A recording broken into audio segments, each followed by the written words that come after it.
Kita bergabung Kejaksaan dengan Negeri Anissa Rizkia Situbondo, langsung Jawa dari Timur. kantor Berbagai Dinas Lingkungan permasalahan Hidup dan lingkungan. Halo Maisa, kami dari kelompok Pahlawan. Pada kesempatan kali ini, kita akan membahas tentang lingkungan alam dan memberikan opini kita mengenai hal tersebut.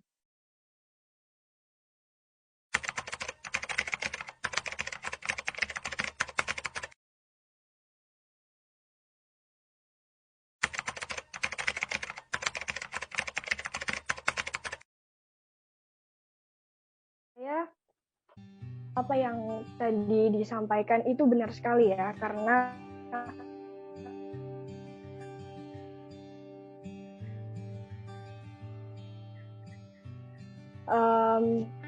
perilaku manusia yang kurang akan kesadaran dan rasa tanggung jawab mengakibatkan pemanfaatan mereka terhadap lingkungan malah mengakibatkan kerusakan lingkungan. Maka dari itu menurut saya solusi dari ini adalah meningkatkan kesadaran dan rasa tanggung jawab dari manusianya sendiri. Mungkin bisa dilakukan dengan sosialisasi, atau kita bisa mulai dari keluarga atau diri kita sendiri melakukan hal tersebut dengan baik. Misalnya melakukan pemanfaatan lingkungan tetapi tidak dengan merusak lingkungan tersebut.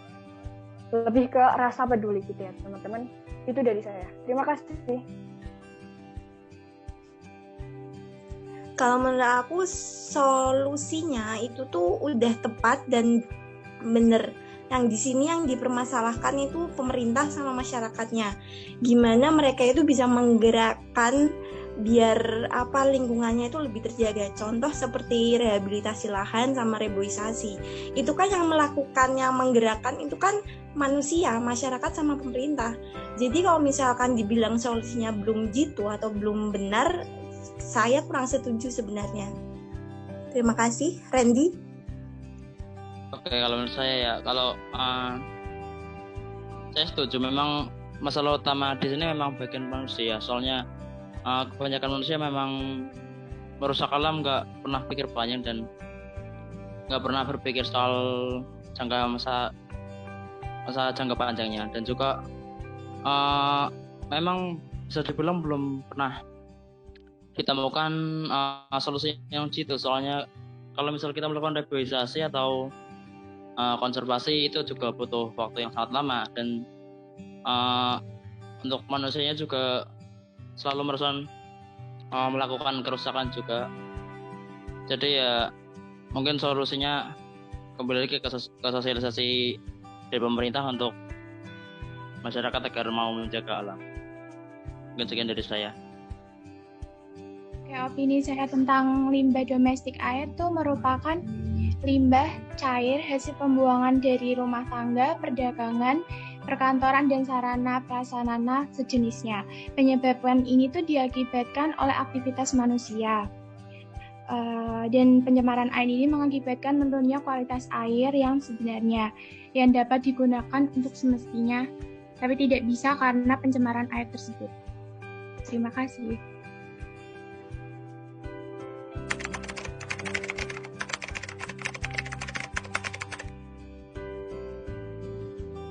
Limbah industri yang dihasilkan oleh kegiatan industri menurut saya dapat menyebabkan berbagai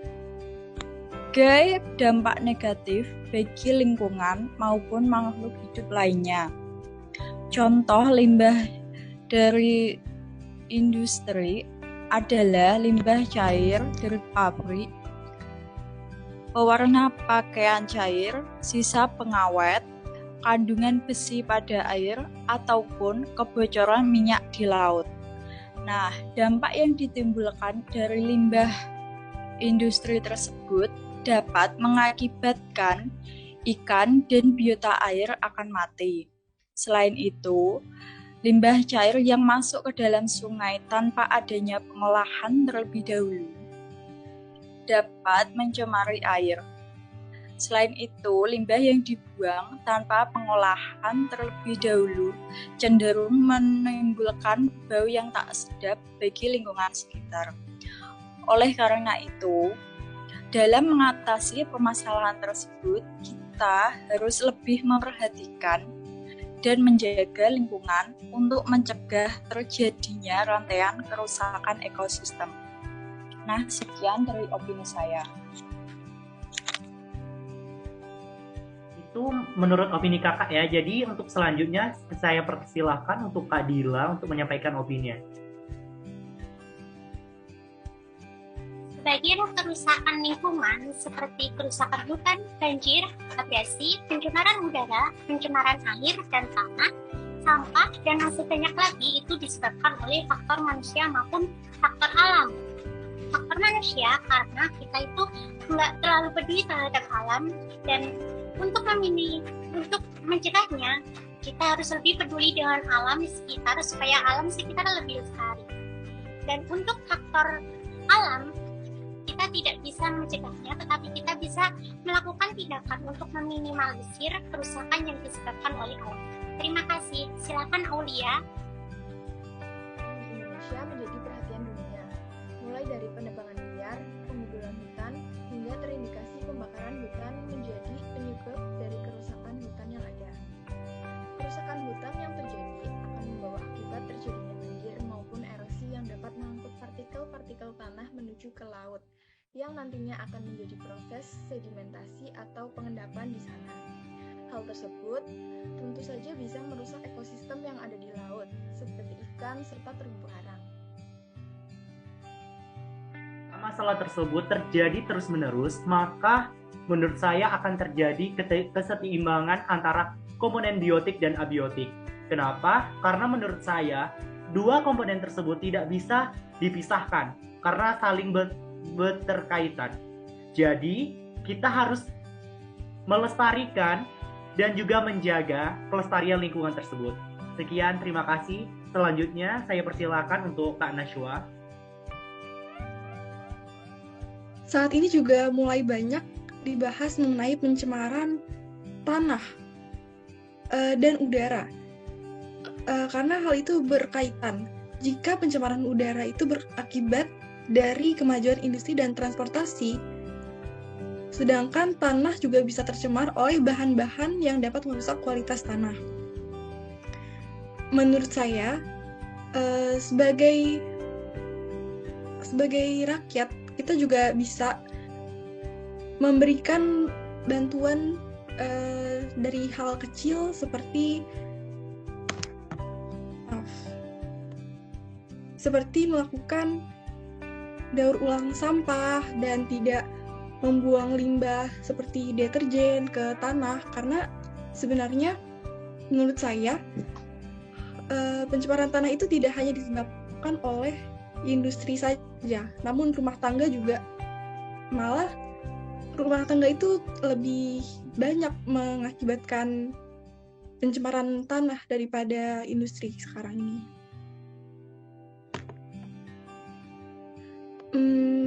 Baik, selanjutnya aku persilakan buat Rizky menyampaikan opininya. Terima kasih Pak Nashwa. Berdasarkan teks di atas tadi sudah kita ketahui bahwa banyak sekali contoh dampak dari pencemaran tanah dan pencemaran air yang terjadi di lingkungan sekitar kita. Menurut saya, sudah seharusnya sesama masyarakat kita itu lebih menumbuhkan lagi sikap antara peduli lingkungan, karena bahwasannya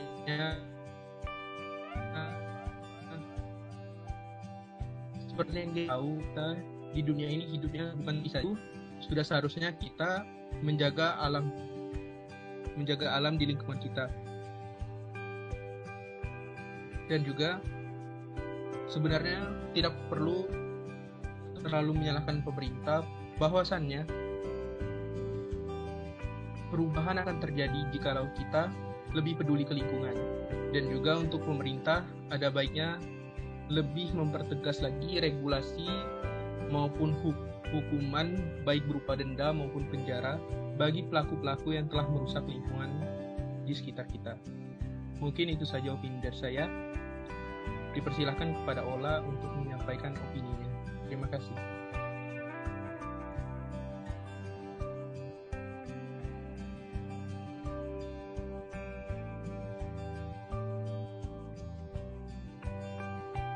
Ola, mungkin bisa dihidupkan dulu mic-nya. Sorry. Oke, thank you. Kerusakan lingkungan sendiri itu ada di latar belakangi oleh beberapa motif, misalnya seperti orang-orang yang tidak bertanggung jawab dengan apa yang sebenarnya diperlukan oleh lingkungan-lingkungan sekitar. Nah, untuk latar belakang motif ini itu menimbulkan beberapa dampak yang sebenarnya itu membuat masyarakat sekitar itu menjadi rugi gitu, karena dengan keadaan lingkungan yang seperti ini, mereka harus mengolah kembali untuk bagaimana kerusakan lingkungan ini menjadi lebih baik lagi untuk kedepannya. Dan tak hanya peran dari masyarakat itu sendiri, tapi diperlukan juga peran-peran dari pemerintah untuk membangun lingkungan agar kedepannya lebih asri dan bisa membuat lingkungan hidup ini menjadi layak untuk ditempati oleh orang-orang di sekitarnya. Sekian, terima kasih. Mungkin bisa dilanjut oleh Sabrina.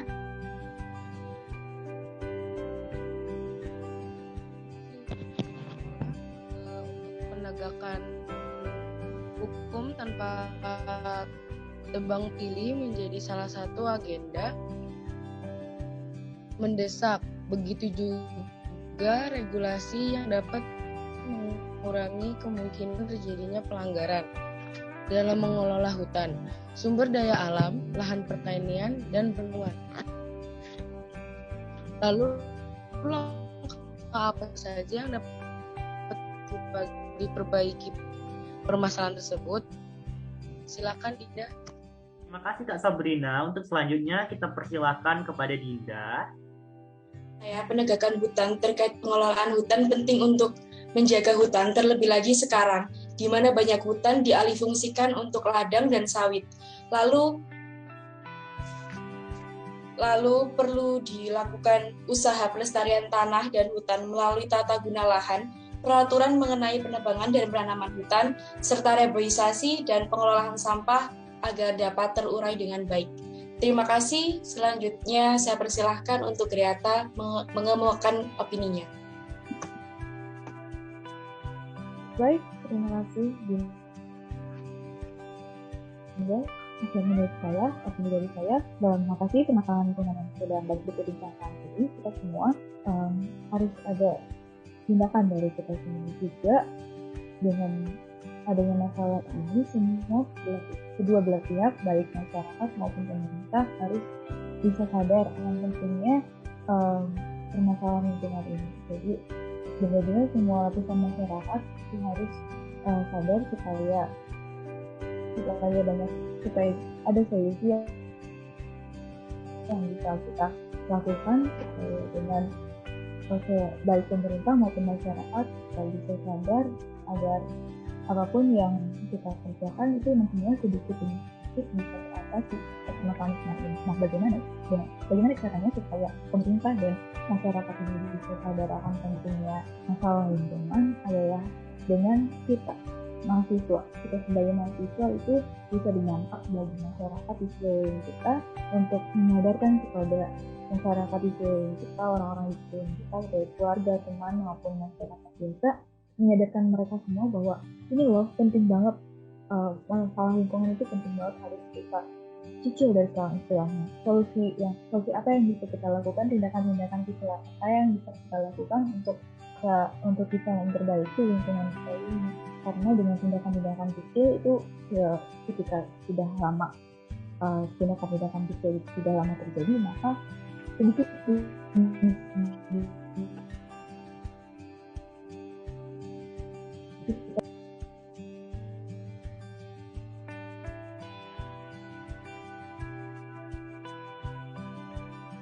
saya silakan kepada Sisi atau Aulia.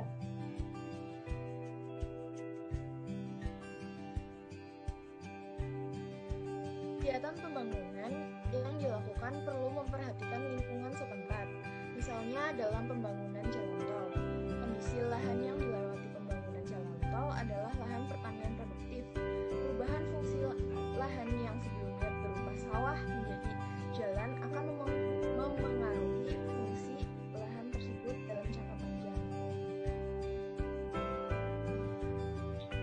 bangunan juga harus memperhatikan tata ruang, daerah resapan air, dan lain sebagainya yang sekiranya dapat mempengaruhi alam sekitar. Sekiranya masih ada kebijakan yang perlu dikoreksi karena terdapat kekeliruan selama ini, seperti untuk menertibkan bangunan di bantaran sungai atau tentang reklamasi pantai, pemerintah perlu membuka diri, sebab keterbukaan ini formula adanya kehendak perubahan. Terima kasih. Benar yang dikatakan teman-teman saya sebelumnya bahwa ajakan dari pemerintah itu sebaiknya bukanlah sesuatu yang hanya sebatas himbauan atau ajakan saja, tetapi masyarakat butuh tindakan yang lebih konkret untuk bagaimana dengan solusi dari pemerintah ini bisa menjadi sesuatu yang berdampak benar-benar berdampak positif bagi masyarakat, yang dimana ketika pemerintah melakukan sebuah solusi untuk memberikan lingkungan sehat, itu bisa berdampak, bisa dilihat oleh masyarakat bahwa oh iya benar bahwa pemerintah ingin melakukan suatu kebijakan untuk menyehatkan lingkungan kita. Dan ketika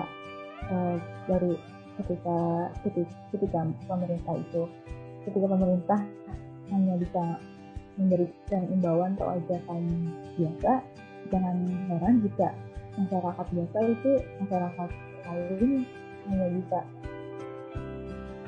melihat kerusakan lingkungan yang terjadi dan membiarkannya begitu saja tanpa ada rasa iba kepada lingkungan sekitar kita untuk bisa melakukan perubahan ini sedikit. Jadi memang harus butuh gerakan yang konkret dari pemerintah itu sendiri supaya masyarakat bisa melihatnya dan melakukan perbaikan lingkungan. Terima kasih.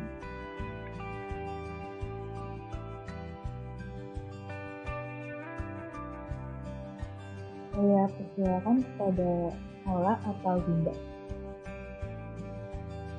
Terima kasih, masyarakat Indonesia. Mari kita lebih peka dan sadar akan keadaan lingkungan sekitar, serta bahu-membahu untuk membenahi agar tercipta lingkungan yang lebih baik. Ayo, jadi agen perubahan dengan mulai dari hal kecil karena bumi butuh aksi.